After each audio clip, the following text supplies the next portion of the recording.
सदैव तिचा एकच हट्ट, तू माझ्यासाठी एक कविता कर ना.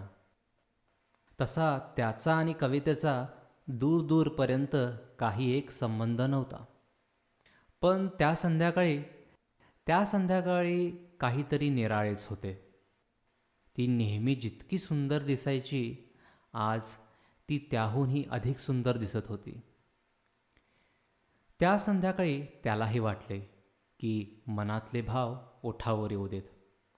कारण कारण ती सांज होतीच काहीशी धुंद, आणि तीही काहीशी धुंद धुंद हवा, हात हाती तुझा, सांज वेडी अशी अन तू अशी लाजरी. धुंद धुंद हवा, हात हाती तुझा, सांज वेडी अशी अन तू अशी लाजरी. धुंद धुंद हवा, ती गुलाबी कळी कशी रुसली पहा, तू गुलाबी कळी जशी हसली जरा. धुंद धुंद हवा, हात हाती तुझा, सांज वेडी अशी अन तू अशी लाजरी. धुंद धुंद हवा, कोवळी कांती तुझी, कोवळी किरणे जशी परतुनी गेली पहा, गोऱ्या गालावरी उजळूनी साऱ्या दिशान रात्र हिरमुसली.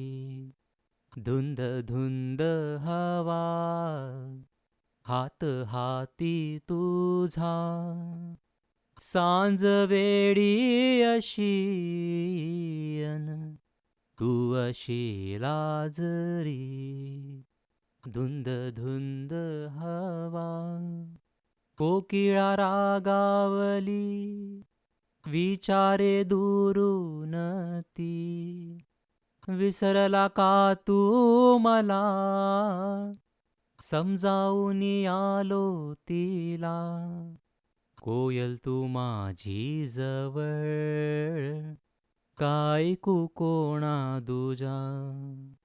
धुंद धुंद हवा.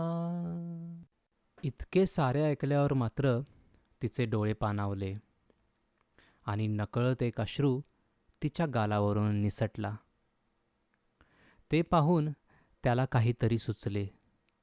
ते असे: दाटून मेघ येता, सजनी नयनी तुझ्या, एक रूप होता क्षणी, अश्रू माती मध्ये सुगंध दरवळला,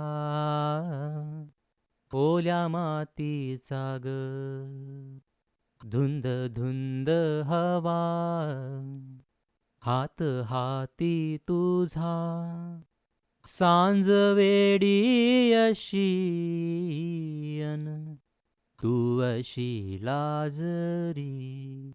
धुंद धुंद हवा, धुंद धुंद हवा, धुंद धुंद हवा, धुंद धुंद हवा.